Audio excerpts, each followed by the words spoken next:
Mercedes seems to have found the perfect operating window for the W14, and during the upcoming Hungarian Grand Prix, they are likely to showcase a much better performance than last weekend's British Grand Prix. While the team did map Silverstone as one of the races to expect a win from, it seems though Budapest is the next best race weekend for the Silver Arrows. Latest statements from the team indicates that we will have two very competitive W14s, ones that might surprise everyone during qualifying and the main event.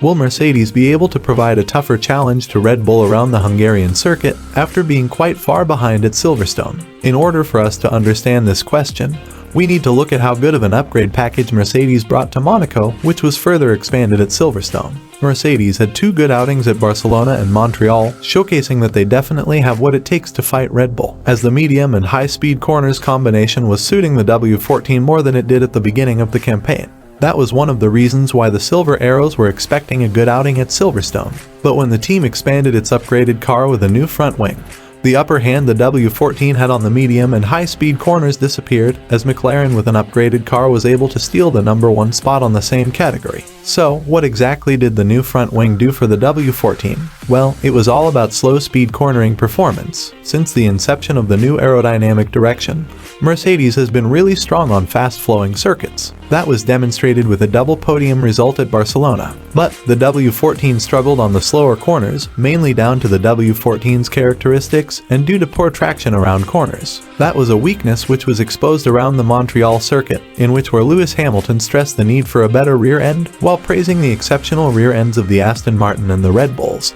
At Canada, the 7-time world champion said, "That was where I was losing to Fernando and Max, just on traction out of pretty much every corner. We just need to add more rear downforce in the car and a little bit more efficiency." Even after making dramatic changes to the car's aerodynamic philosophy, the poor rear end of the W14 still is one of the biggest weaknesses of the Mercedes car. The technical team back at Brackley therefore had to work on improving the rear end by improving the rear downforce generation. But that process is easier said than done. That is because, if a team wants to improve the rear end of a Formula 1 car, they have to make changes to the mid and front of the car as well, so that they are able to shape the airflow much better to improve the car's rear. That is what Mercedes tried out with its aggressive-looking new front wing at Silverstone. Has the team achieved what they were seeking after? Well, the team has made improvements, but it is still not where the team would want the car's performance to be around. The technical director of Mercedes revealed that around the slower parts of Silverstone, they were able to witness lots of improvements in performance, as he went on to add. The new front wing of course is designed to make us go faster. That's why we do all our things. But the specific characteristics of this new front wing that we're excited about is, it should improve the balance and performance of the car through the slower range of the corners. Now Silverstone is famous for lots of things, but lots and lots of slow corners is not one of them. So what we took as a comfort from Silverstone is that in the slower parts of the track, we were looking pretty decently competitive. So that's a tick in the box for this new front wing.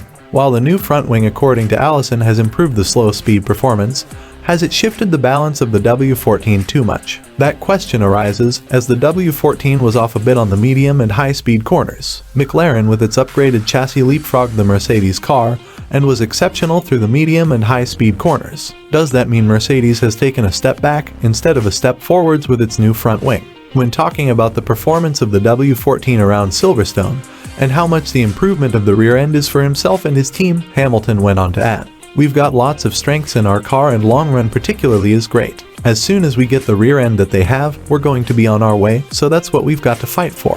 But first, George had a really great long stint on the soft tire, and I did also on the medium tire. We've got to hold on to the good bits and just bolt on some good other stuff." Hamilton made a good point here about bolting on the things they need while retaining the good things within the car. In Formula 1, everything is a compromise. A decision has its positives and negatives. The new front wing upgrade was a positive decision for the improved slow speed performance. But the compromise was losing out a little on its medium and high speed performance. But do Mercedes have an ace up their sleeves, which they have not revealed yet, which could see them better optimizing their W14 package around a variety of circuits? That was something that the team has struggled with since the inception of the new direction at Monaco. We saw the W14 being second fastest at Barcelona, and then drop down to third at Montreal, and again drop down to fifth fastest at Austria. The inconsistency is something that Mercedes are working on solving, and the new front wing seems to be the first step in making the car very much consistent.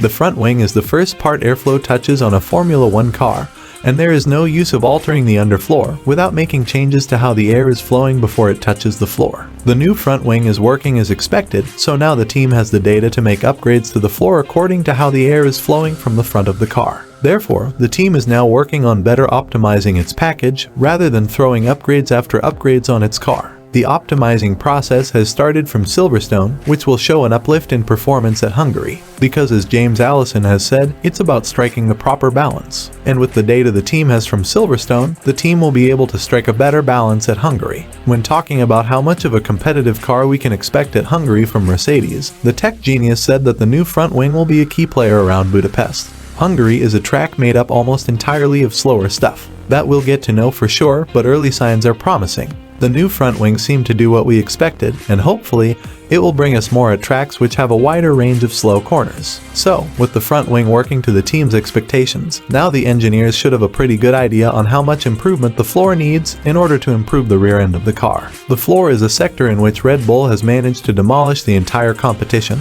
given the complexity of the RB19's floor. Therefore, that masterpiece is not something which can be copied and be implemented on the Mercedes car due to the challenges surrounding the car's chassis. But Mercedes has to catch up to Red Bull, so it is safe to say that Mercedes do have something massive in the pipeline for the W14's floor, which will improve the W14's rear end and allow the car to perform in a better window. One must not forget that with the most troubled Mercedes car, the W13, George Russell grabbed pole last season, while Hamilton was on a spot of fighting for a race win at the latter stages of the Hungarian Grand Prix. That was with an unpredictable car. But with a tameable beast under their hands, and with a 7-time Hungarian Grand Prix winner under their ranks, Mercedes will look to grab any opportunity presented to them. With no changes to the technical regulations made for 2024, we can and should expect Mercedes to work on the W14 for a lot longer than what rivals would expect, as any learnings from the W14 can directly be carried over to the W15 next season. We're only around about halfway through the season and there's still plenty more development to come in these cars. For us, absolutely there are improvements that we would like to make on the current car that we know will also carry into next year, so it doesn't feel like sort of throwing good money after bad. It feels like you're investing in both seasons with those upgrades. So for us, yes, you'll see the upgrades coming for a little while longer. Red Bull, with the first 10 races of this season, has proven themselves as the dominant force within the current technical regulations. And the Mercedes technical director has talked about how much he is enjoying chasing Red Bull, as he went on to say. We're all going to feel a bit miffed about not being competitive, even though that sort of unhappiness we see every time they win is offset hugely by the fact that it is thrilling in its own way to be fighting back, to be improving our car week on week. They don't have a God-given right to be in the lead. They're there by merit, having worked really well. If we can do a good or better job, we'll be there, and that is actually a lot of fun. It is a very, very exhilarating thought once you frame it correctly in your head, and something that we're all into trying to make a reality. Mercedes are expecting a great weekend at Hungary, a track where previously they would have struggled a lot. Silverstone was labeled as the race where Mercedes were expecting to get its first win. But what about getting that win at Budapest this weekend? That would facilitate the return of Mercedes, and in fashion. But what do you guys think? Will the Hungarian Grand Prix be the race where Mercedes start to make their comeback? Where in the pecking order are you expecting Mercedes to be at Budapest? Share your thoughts with us in the comments section down below. We'd love to discuss it with you. And on your way down, don't forget to subscribe to the channel to get notified of our future uploads, to keep yourselves up to date about the 2023 Formula 1 season.